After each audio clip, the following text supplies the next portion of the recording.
Gabi, eu queria te fazer uma pergunta aqui antes da gente pedir indicações suas de conteúdo para o pessoal, que é sobre o tema de mulheres em conselhos de administração. Uma das minhas grandes frustrações é que a gente tem poucas mulheres que escutam o Deep Growth. Audiência. É impressionante. Tipo, menos de 20%. Menos de 20%. Não dá. E todas as entrevistas que eu dou e tal, as pessoas continuam perguntando, como que é ser uma mulher em tecnologia? Como é ser mulher em growth? Eu falo, gente, mas... E aí, quando eu vi o nosso próprio podcast, eu falei, não é possível. A gente só entrevista homens. Não, pior que não. Não, é da audiência mesmo, né? É audiência. E aí, eu queria que você me contasse mais, assim... Da onde surgiu isso de você ir aprender e começar a se desenvolver para estar nos conselhos? O que te motiva nisso? E o que você acha que a gente pode realmente fazer para aumentar a participação das mulheres, que é um negócio que já tem muito tempo? Olha, eu acho que começou lá de trás quando eu decidi fazer engenharia, porque é uma carreira masculina. Aí eu falava, a de alimentos. Então tá, como ser de alimentos, né? Se eu fosse aprender a fazer bolo, entendeu? Então não... eu falo, eu fiz tanto cálculo e resmate e todas as coisas como qualquer outra, né, como qualquer outro homem. Então, só que eu acho que eu tive a sorte de cair numa empresa que a liderança feminina era uma normal, né? Até a presidente... Quando eu entrei aqui, uma diretora de marketing, que era uma carioca, a Melanie, chegou a presidente dos Estados Unidos, a maior subsidiária do mundo. A gente tinha referências. Então, eu aprendi na P&G que era importante, primeiro, ter referência. Segundo, ter fóruns específicos, ajudar essas mulheres a passarem por um período. Eu tenho 2 filhos, né? Um de 15 e uma de 12. Quando eu tive meu primeiro filho, eu realmente falei, será que eu quero continuar a carreira ou será que eu quero ser mãe? E aí, eu tinha a política da companhia de dizer, não, você pode usufruir meio período e ganhar meio salário até seu filho ter 1 ano, ou você pode ficar de licença até 1 ano. Maravilhoso. Aí eu falei, beleza. Ninguém tinha nunca usado isso. Eu falei, mas eu vou ser. Eu quero, vou ser a primeira. E as pessoas falavam, não vai dar certo. Eu falei, não vai dar certo, eu vou ter a disciplina para fazer isso dar certo. E eu ia todo dia e na hora do almoço eu ia para casa até meu filho fazer 1 ano. Aquilo eu não sabia que isso ia gerou uma coisa que eu virei uma referência para a geração de baixo, porque elas queriam casar, elas queriam ter filho, e eu falei, como é que eu vou fazer isso? E aí, nesse momento, eu entendi como era importante ter um grupo forte de mentoria, né? Porque a gente precisa entender que é possível. Do mesmo jeito que eu tinha referências, né, de cima que era possível, então, eu liderei um grupo de mulheres, uma criação de um grupo de mulheres que existe até hoje na P&G, e aí isso foi levando, né, na minha vida. Cheguei na Único, mesma coisa, eu era a única, né, na gestão mulher. Hoje a gente tem uma outra VP mulher, a diretoria hoje é metade mulher, porque você tem que ter referências.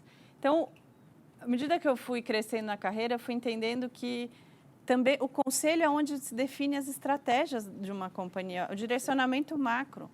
E por que não tem mulher? É a mesma coisa, porque o network é todo masculino, porque hoje o conselheiro tradicional é...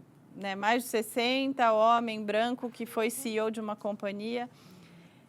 E talvez esse inconformismo de que não pode ser, né? Então, eu acho que algumas coisas me ajudaram. Eu sempre tive um network forte feminino. Hoje eu não sei a quantidade de grupos de mulheres que eu participo.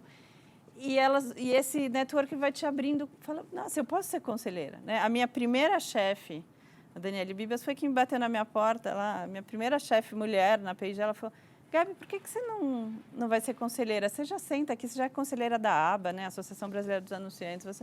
Cara, você tem tudo para ser conselheira. E eu não tinha nem pensado. E aí eu falei, claro, por que não? E aí eu fui estudar, fui entender que era possível. Talvez por isso, porque alguém tem que te dizer, é possível.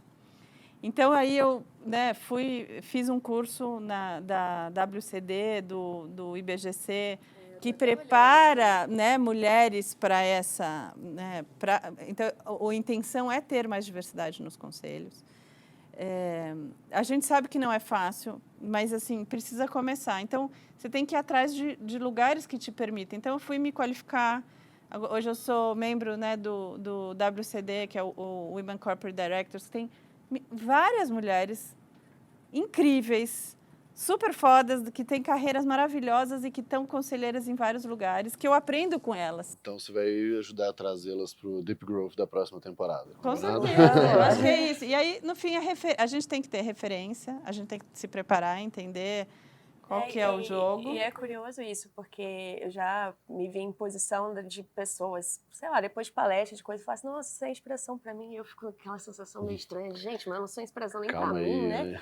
Sei lá, aquela coisa. Mas aí eu comecei a perceber um pouco desse papel, assim, do quanto pra mim também é importante olhar outras mulheres e ver e falar assim, nossa, tipo, que legal, né? Eu quero ser isso. Então, cada um em níveis diferentes, é ver as pessoas nessas posições, fazendo essas coisas, é importante. E, no fim, é uma preparação, né? Então, assim, hoje eu sou conselheira de startups, mas... Eu ia te perguntar, você está no conselho de... então, hoje eu sou conselheira da Água na Caixa, acabamos de lançar o produto essa semana. Nossa, eu ouvi alguém falando sobre. Super legal. Vou procurar melhor. E sou conselheira da Vênus, que é uma outra empresa de bens de consumo né, que tem produtos limpos, né, biocosmético, enfim. Vamos dizer, meu laboratório. Né? E estou me preparando para ser uma conselheira um dia, né, de uma empresa aberta. Mas eu acho que é isso, a gente olhar para onde a gente quer no futuro e já começar, né, a se preparar. E não tem jeito, precisa ter, né, a gente precisa continuar aprendendo sempre. Se eu quero que o meu próximo nível de carreira seja conselheira, eu já tenho uma carreira super, né, estou super full com a Único, adoro e faço algumas coisinhas, né, para ir me exercitando. Mas eu estou de olho no o que mais que eu preciso aprender, quais são as competências que eu não tenho hoje. E vou te dizer que o mundo dos conselhos está mudando. Toda essa disrupção que a gente está vendo no mundo, as pessoas precisam cada vez mais de gente com pensamentos diferentes, gente mais jovem, gente que entende de transformação digital, que é o nosso expertise, né? Gente que entende de diversidade, que olha o mundo com outros olhares. Do mesmo jeito que a gente falou, para ter uma empresa inovadora precisa ter diversidade de pessoas e backgrounds e olhares, o conselho também precisa. Show demais, Gabi. Incrível. Dá dica pra gente aí de conteúdo, pode ser livro, pode ser alguém para seguir, pode ser qualquer coisa, podcast, o que você recomenda para quem quer se desenvolver nessa área? Eu consumo tanta coisa. De repente as mais recentes, eu chamou acho que, atenção. assim, acho que eu já fui mais, né, viciada em podcast, acho que o fato de estar em casa, estou menos nos podcasts. Fica menos no carro. Tenho lido muito. Então, acho que o último livro que eu li é o Tech and Fuzzy, né, que diz que o mundo da tecnologia precisa muito da ciência humana. É muito interessante, porque eu acho que a gente mesmo de marketing, a gente está esse meio do caminho, né? A gente está nessa encruzilhada. Né? A gente tem toda a parte lógica, performance, growth, e a gente tem toda essa parte de entendimento do usuário, enfim. Né? Então, é bem interessante. Eu, como cuido de cultura, eu acho que a cultura é a raiz de tudo. Acabei de ler o livro do Netflix, No Rules Rules. Esqueci o nome em português, mas, assim, bem interessante. Eu vou ter que ler tanta gente falando desse livro, eu não vou conseguir fugir dele. Eu li também, agora recentemente, eu tô começando a ler O Poder da China. Gente, eu tenho esse livro há muito tempo e eu não li ainda. E agora, então, eu acho que como eu estou em tecnologia, acho que, né, o mundo, o que está acontecendo na China do ponto de vista de tecnologia é o que vai guiar o mundo. Eu estou até fazendo uma aula de mandarim. Estou no básico 2.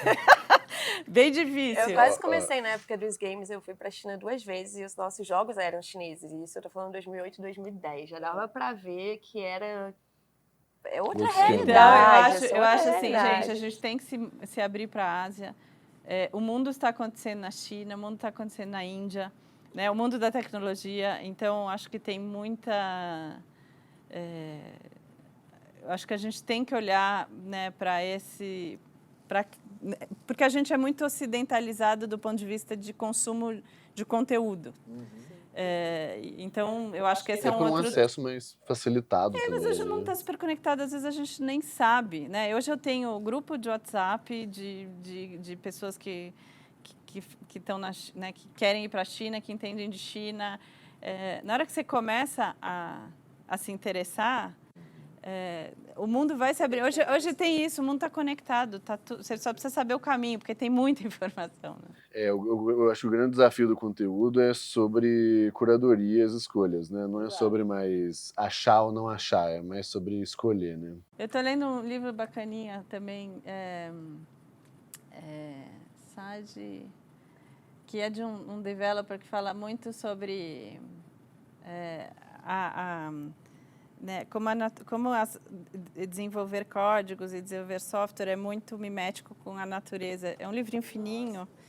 Depois você manda pra gente. Manda que a gente coloca aqui na descrição Cara, do muito podcast legal, do vídeo. mas assim, eu falei, nossa, eu nunca imaginei que isso vinha de uma pessoa, né, de um dev. Sim, um dev. Falando bem a verdade, né, não esperava que isso viesse. Cara, incrível, Gabi, super obrigado. A gente tem, na verdade, mais uns 10, 15 minutinhos de extra, que é um conteúdo que a gente coloca lá na nossa comunidade. Então, se você está ouvindo a gente pelo podcast, vai no nosso canal do YouTube para ver esse nosso papo em vídeo. Tem outros vídeos no canal também. E se você quer ouvir esses extras das 2 temporadas, mais várias aulas, conteúdo, fórum, enfim, tá tudo lá na nossa comunidade. Acessa growthleaders.academy, tem link em tudo, tem link no post, tem link no YouTube, tem link nos podcasts, tem link em tudo. Combinado? Gabi, super obrigado então pelo esse papo tão legal. Daria para ficar mais umas 2 horinhas aqui. Foi um prazer. É muito bom estar com vocês, aprendendo com vocês também. Obrigado, Obrigada, gente. prazer imenso.